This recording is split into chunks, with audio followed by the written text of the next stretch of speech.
Genesis chapter 2. Thus the heavens and the earth were completed in all their vast array.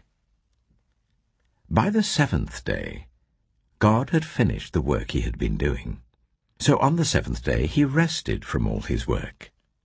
Then God blessed the seventh day and made it holy, because on it he rested from all the work of creating that he had done.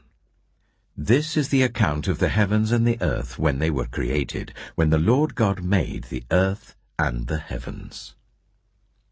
Now no shrub had yet appeared on the earth, and no plant had yet sprung up. For the Lord God had not sent rain on the earth, and there was no one to work the ground. But streams came up from the earth and watered the whole surface of the ground. Then the Lord God formed a man from the dust of the ground, and breathed into his nostrils the breath of life. And the man became a living being. Now the Lord God had planted a garden in the east, in Eden, and there he put the man he had formed. The Lord God made all kinds of trees grow out of the ground, trees that were pleasing to the eye and good for food. In the middle of the garden were the tree of life and the tree of the knowledge of good and evil. A river watering the garden flowed from Eden. From there it was separated into 4 headwaters. The name of the first is the Pishon.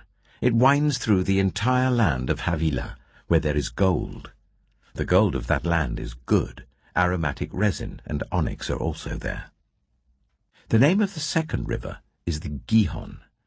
It winds through the entire land of Cush. The name of the third river is the Tigris. It runs along the east side of Ashur, and the fourth river is the Euphrates. The Lord God took the man and put him in the Garden of Eden to work it and take care of it. And the Lord God commanded the man, "You are free to eat from any tree in the garden, but you must not eat from the tree of the knowledge of good and evil, for when you eat from it, you will certainly die." The Lord God said, "It is not good for the man to be alone. I will make a helper suitable for him." Now the Lord God had formed out of the ground all the wild animals and all the birds in the sky. He brought them to the man to see what he would name them, and whatever the man called each living creature, that was its name. So the man gave names to all the livestock, the birds in the sky, and all the wild animals. But for Adam no suitable helper was found. So the Lord God caused the man to fall into a deep sleep. And while he was sleeping, he took one of the man's ribs, and then closed up the place with flesh.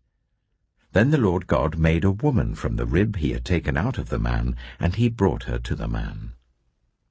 The man said, "This is now bone of my bones and flesh of my flesh. She shall be called woman, for she was taken out of man." That is why a man leaves his father and mother and is united to his wife, and they become one flesh. Adam and his wife were both naked, and they felt no shame.